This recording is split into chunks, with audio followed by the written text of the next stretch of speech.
For today's video mga kaibigan, nandito po tayo sa Taguibinta Falls ng Maragusan, Davao de Oro. Isang napakagandang lugar at natural na likha ng kalikasan. Ang tubig na umaagos dito ay napakalamig at malakristal ang anyo nito at perpektong lugar para sa mahilig mag-adventure. Ang Taguibinta Falls ay binabalik-balikan ng parehong lokal at foreign tourists na mahilig sa kalikasan at naghahanap ng katahimikan at gusto magtampisaw sa tubig na natakpan ng tropikal na kagubatan. Pero ikinalulungkot kong ibahagi na pansamantalang sarado ito ngayon sa publiko dahil malubhang napinsala ito sa matinding pagbaha nitong May 11, 2025, a day before ng national midterm election. Itong aerial footage natin ay kuha noong April 19, 2025 kung saan makikita natin ang napakagandang lugar ng Taguibinta Falls Mountain Resort. Ayon sa mga nakasaksi mga bisita, noong May 11, 2025, isang matiwasay na klima ang kanilang naramdaman. Maganda ang sikat ng araw, samantalang abala ang lahat at nag-enjoy sa pagtampisaw sa batis at sa mismong talon, at ang iba ay nasa swimming pool. At bigla na lang bumuhos ang malakas na ulan. Di kalaunan, tumaas na ang tensyon ng karamihan dahil bumulusok na ang malatsyokolating tubig na may kasamang debris ng mga bato na galing sa kabilang parte ng resort.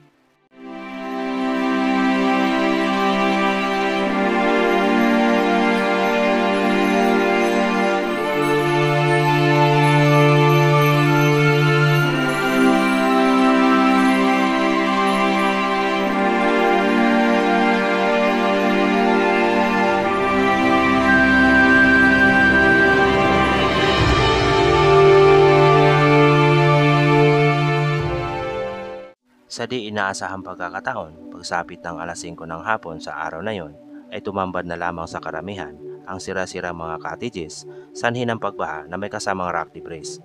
Natambakan ng mga bato ang dalawang swimming pool na parabang nawala ito sa mapa.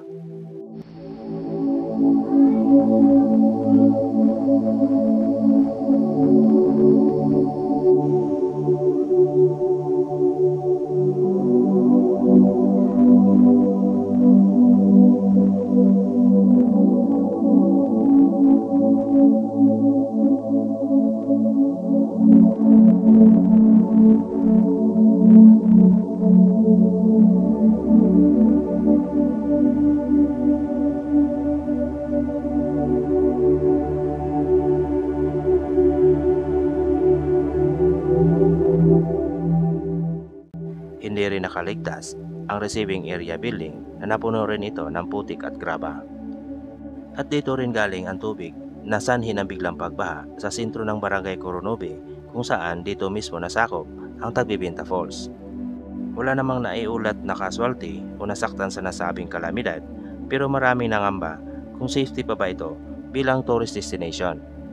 Kasi kung matandaan natin, binaha din ito last year, April 2024. Pero mas malala ngayong taon kumpara sa nakaraan.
Sa kabilang banda, nanatili pa rin maganda ang kondisyon ng mismong Taguibinta Falls dahil hindi ito apektado sa malubhang pagbaha at pagguho ng lupa at mga bato.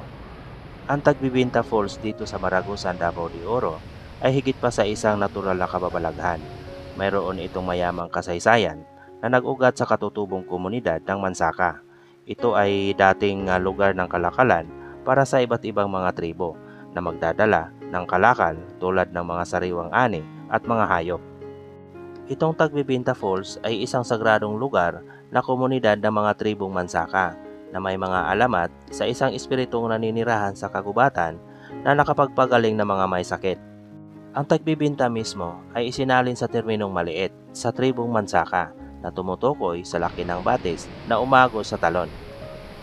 Ang terminong Mansaka naman ay nagmula sa bilang tao na may literal na kahulugan na unang tao na umakyat sa kabundukan. Sa madaling salita, ang tribong Mansaka ang unang nakatagpo sa Tagbibinta Falls. So maraming salamat sa iyong panunood. Patuloy po natin tunghayan ang napakagandang Tagbibinta Falls. Mega shoutout sa lahat and God bless.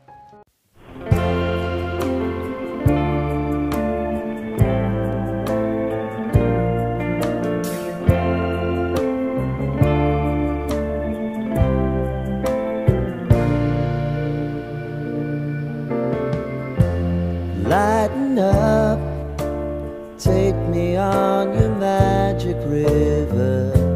Tell me all your dreams align. Sign me up and tell me about the people that you know who are trying to feel alive.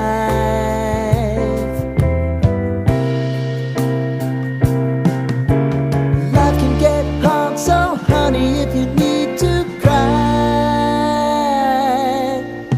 just come share my pillow and rain, rain, go away.